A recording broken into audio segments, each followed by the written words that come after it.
Welcome to beginner friends. అందరికీ నమస్కారం. ఓం నమో భగవతే వాసుదేవాయ. ఓం నమో భగవతే వాసుదేవాయ.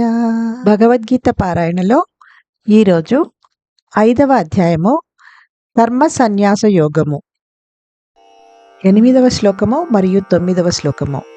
శ్లోక నంబర్స్ 8 and 9. నైవ కించిత్ కరోమీతి యుక్తో మన్యేత తత్వవేత్ పశ్యన్ శృణ్వన్ స్పృశన్ జిఘ్రన్ నస్నన్ గచ్చన్ స్వపన్ శ్వసన్ ప్రలపన్ విసృజన్ గృహ్ణన్ ఉన్మిష్యన్ నిమిషన్నపి ఇంద్రియాణీంద్రియార్థేషు వర్తంత ఇతి ధారయన్.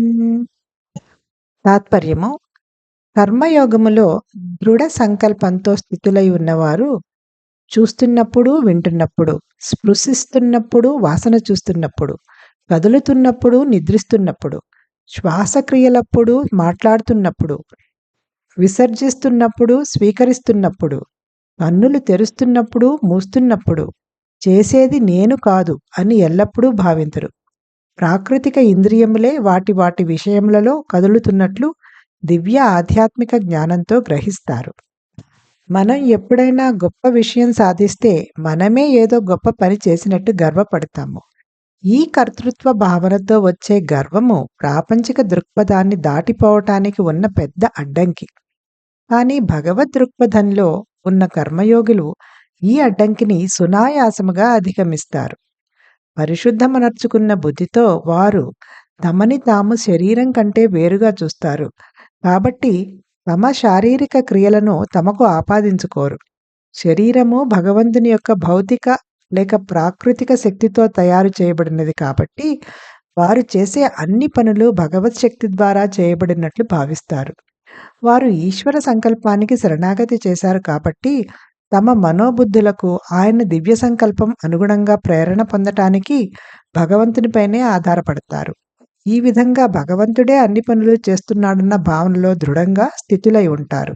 ఈ భగవద్ దృక్పథంలో కర్మయోగులు తమని తాము భగవంతుని చేతిలో పనిముట్లలాగా భావిస్తారు.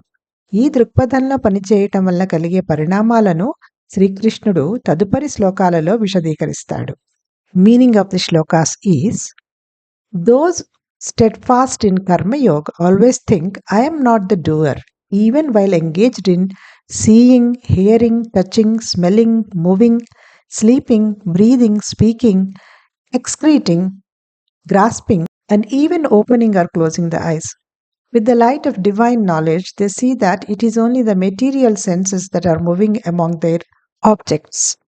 Whenever we accomplish anything substantial, we are overcome with the pride that we have done something great. The pride of being the doer of one's actions is a stumbling block to rising beyond material consciousness. However, the God-conscious karma yogis overcome this obstacle with ease. With purified intellect, they see themselves as separate from the body, and hence they do not attribute their bodily actions to themselves. The body is made from the material energy of God, and thus they attribute all their works as done by the power of God. Since they have surrendered to the will of God, they depend upon Him to inspire their mind and intellect in accordance with His divine will. So they remain situated in the understanding that God is the doer of everything. In this divine consciousness, the karma yogis see themselves as mere instruments in the hands of God. Sri Krishna explains in the following verses the consequences of work done in this God consciousness.